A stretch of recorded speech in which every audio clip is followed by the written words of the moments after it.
Hello दोस्तों, देहरादून में प्रकाशित होने वाले समाचार पत्रों को याद करते एक ट्रिक के माध्यम से। तो इस ट्रिक में आपको सबसे पहले एक बात यहाँ पे बताना चाहूंगा कि दो लड़के हैं, अभय और आलोक।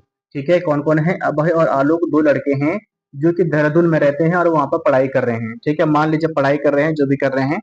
ठीक है, अभय और आलोक दो लड़के हैं जो देहरादून में रहते हैं और उनकी दादी जो है वो गाँव में पहाड़ों पे रहती है। ठीक है, और उनका एक दोस्त हेमंत जो है वो देहरादून जा रहा है। तो हेमंत यानी कि अभय और आलोक की दादी क्या करती है? हेमंत को बुलाकर, धाद लगाकर मतलब होता है किसी को हम दूर से जब बुलाते, जोर से आवाज देके बुलाते हैं, उसको बोलते हैं गढ़वाल में धाद लगाना। ठीक है, तो धाद लगाकर उसको बुलाती है और उससे क्या करती है? हेमंत के थ्रू क्या करती है? अपने पोतों को क्या करती है? रहबार भेजती है, रहबार देती है। रहबार मतलब होता है समाचार या संदेश देना। ठीक है, तो संदेश देती है। तो अब आपको ट्रिक समझ में आ गई होगी। ट्रिक है कि उत्तराखंड के पर्वतों में रहने वाली अभय और आलोक की दादी ने हेमंत को धाद लगाकर गढ़वाली में रहबार दिया।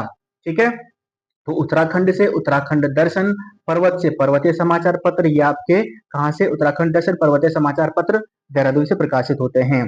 अभय से अभय समाचार पत्र जो कि 1922 में विचारानंद सरस्वती के द्वारा लाया गया था। आलोक समाचार पत्र भी आपका कहाँ से निकलता है? वो भी आपका निकलता है देहरादून से। ठीक है, इस अभय के यो से यहाँ पे आपके पास युगवाणी समाचार पत्र आ जाएगा। आलोक की दादी, आलोक आ गया हमारे पास, आलोक समाचार पत्र की दादी ने साइलेंट कर दो इसको। हेमंत से हेमंत समाचार पत्र, धाद थे धाद समाचार पत्र। ठीक है, गढ़वाली में क्या किया उन्होंने? गढ़वाली में धाद लगाई थी, तो गढ़वाली समाचार भेजा उन्होंने। ठीक है, गढ़वाली संदेश दिया था। रहबार, गढ़वाली से गढ़वाली समाचार पत्र हो जाएगा और इसी से गढ़वाल केसरी हो जाएगा और रहबार से रंत रहबार हो गया। यानी कि उत्तराखंड के पर्वतों में रहने वाली अभय और आलोक की दादी ने हेमंत को धाद लगाकर गढ़वाली में रहबार दिया।